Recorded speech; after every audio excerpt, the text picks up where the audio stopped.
Hiya.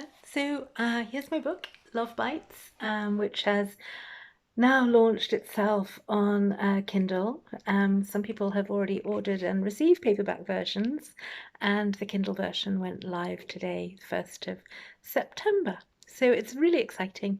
My first foray into fiction as a publication, although I was lucky enough to get some of my poems included in the anthology called Stir Crazy, which is also available through Amazon and published by Whitewater Publishing.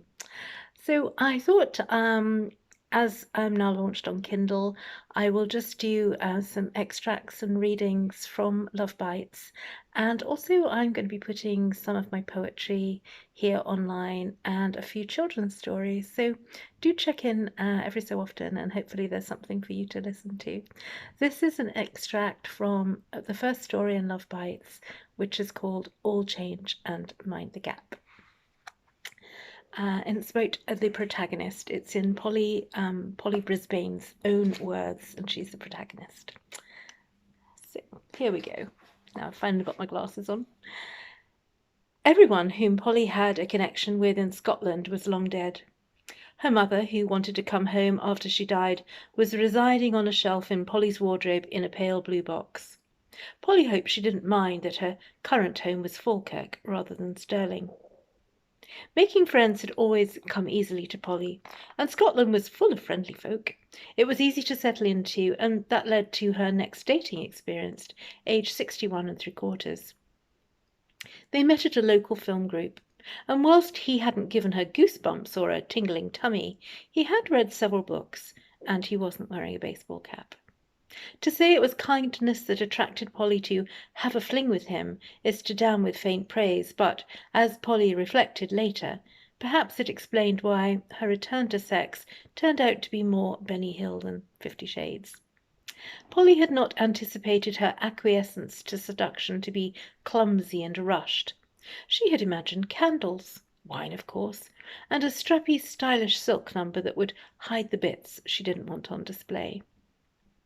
Let's face it, even though I get away with looking 10 years younger with my clothes on, my body's not the bod it once was, Polly said to herself in the mirror as she tried on her new dress.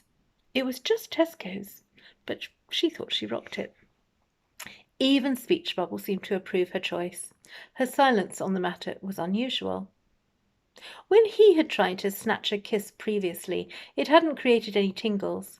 But then, who feels sexy being kissed out of nowhere and standing by the cat litter? Polly was happy to give things a go if he chanced his luck again. But she knew she was second-guessing herself as Speech Bubble popped up, giving her a thumbs down. What? Are you desperate now? Speech Bubble was right, of course. He really wasn't her type. It was the middle of December. Polly could see it in his eyes when they met. Her new dress was apparently doing its thing. Why was that? She bought it, she wondered, for him? After a couple of drinks, Polly suggested they go back to her flat to watch a Christmas movie. They were a tradition for her and the girls, something not on his usual list of Christmassy things to do. And as she found out later, there wasn't a lot of joy or tradition for him in the season. Polly could plan Christmas for 364 days out of 365. It wasn't perfect, magazine spread style. Just lots of homemade gifts for everyone. And that took a lot of planning. Anyway, I'm going to stop there, and hopefully that's tempted you to think about dipping into the book. As I say, it's available on Amazon, Love Bites by Lisa Miles. And please do leave a comment if you enjoyed the reading. Thank you. Bye-bye.